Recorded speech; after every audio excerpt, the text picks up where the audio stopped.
Are the Bills I was like, wait, real Super Bowl contenders? It's like I'm speechless because as I've written, it's like I want them to be like, I would have the Bills are one of those franchises, much like the Browns. It's like, lovable. I don't even want to call them lovable losers. Oh, but I don't know if the Browns are lovable anymore. Yeah, but you know what I'm saying? Yeah, Like, it's like, I know you're saying. Exactly. That's hilarious. But it's like, you know what? You guys have not done anything so long. I would have no problem seeing it. But like, when you see games like this, it just doesn't feel, it feels unserious. And that's how this team has felt all year. And like we say, the reality is you got to go on a 4, especially for the Bills. You're going to have to go 4 in a row. If you'd ask me, do I have faith in the Bills to play elite 4 games in a row? Abso-fucking-lutely not. So I think that's the real problem. It's like, do I have faith the Bills could beat anybody on any given Sunday? Oh, absolutely. But dude, 4 in a row? No. And it's like, that's the problem. I mean, I guess my thing is allowing 22 to the Chargers and barely winning, like. And they looked like it just was a garbage game. Like, I talk much about like with the Saints with motivation, like how motivated does the team look?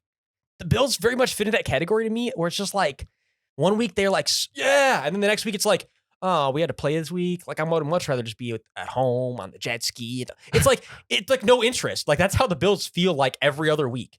It's just a disinterested team, and it's just the worst thing to be watching when it's a team full of talent. I think also something is like Stephon Diggs honestly hasn't been like, whether it's him, whether it's the play calling, whatever it is, he has not really had that great of games. I mean, like in his last 5 games, the highest he's had is 74 yards, and he's only had 1 touchdown in that span.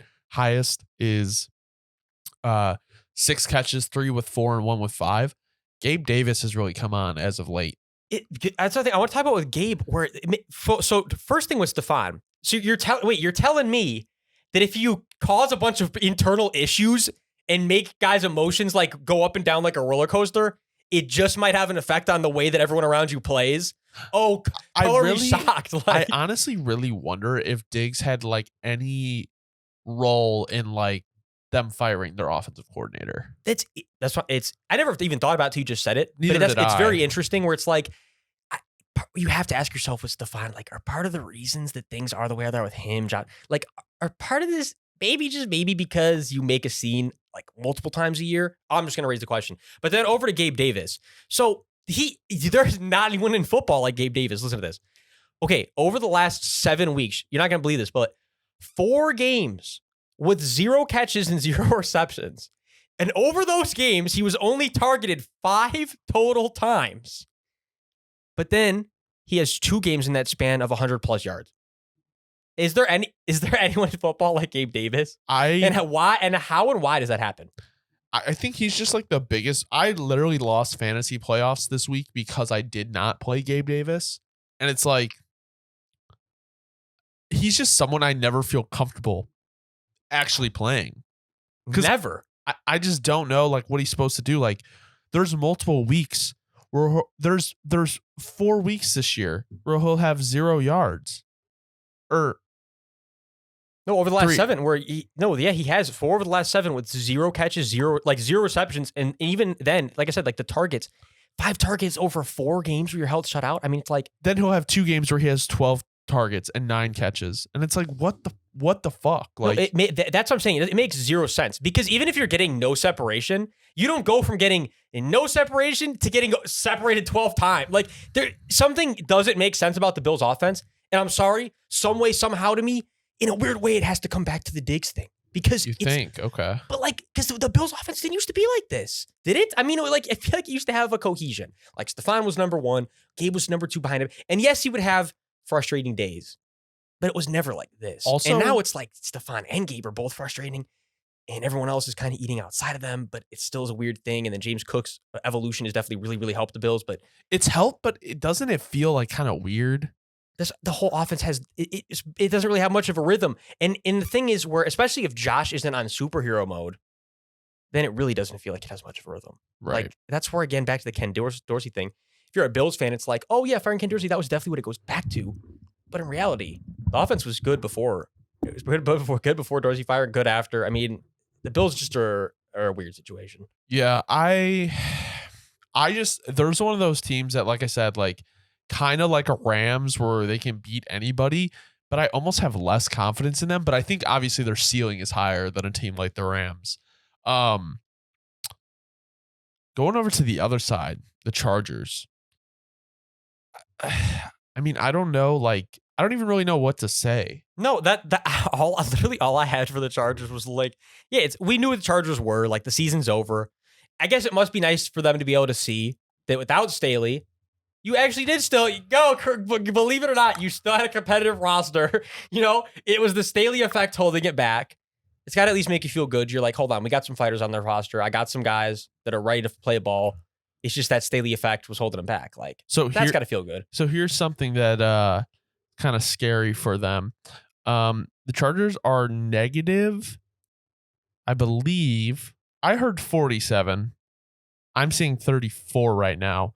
Negative $34 million over the cap next year. You know, it's a great thing you brought up and it's very real that Joey Bosa and Mike Williams may not be on the team next year. You know what I was going to ask? Let's just lead right into it. What's the next step for the Chargers this offseason besides the new staff? I mean, because there are so many different ways you can go with this. They have, let me see. They have on salary, on their cap number. Let me see. I'm trying to see for 24. Okay. So Mike Williams, Keenan Allen, Khalil Mack, and Joey Bosa all are making $32 million or more next year. Oh. See, and that's crazy where it's like saying it out loud sounds ridiculous, but very realistically is cutting Khalil Mack like. Would you rather cut Mack or Bosa? And that's where it's like we've seen what Mack's doing this year, but we always go back to the whole thing of with windows. Like, is he fitting your Super Bowl window? Realistically, is Khalil the type of guy who just maybe could go like to like Justin Houston when he's like 38, 39, still be putting up like 10 sacks? But maybe, but like you're not going to bank on it if you're a GM. I think your argument could be though is like with the right coach, this roster is not super far away. So it's like, what do you do? Because originally I was thinking like, okay, let's try to get what we can from these guys.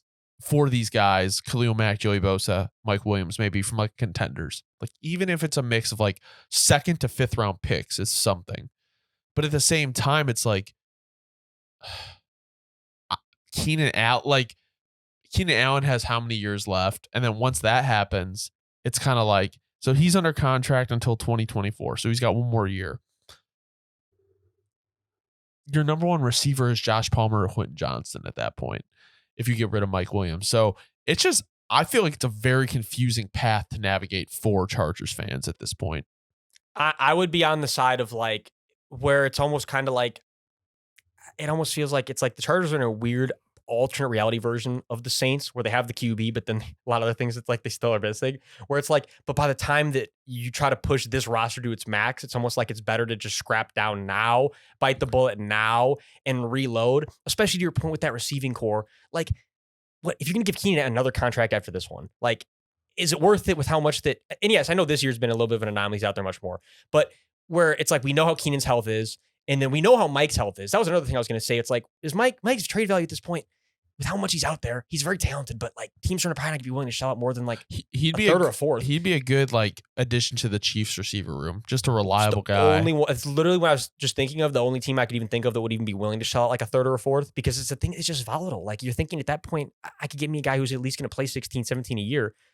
Where with Mike, you're counting on like, for me, it's like 10, 11. I mean, I'm counting on that. And if you can get more of that, it's amazing. Like, it's unfortunate to say. But so, yeah, I mean, the Chargers are definitely they're in Bleakville, along with Saints fans. Bleaktown. Yeah, they're in Bleaktown.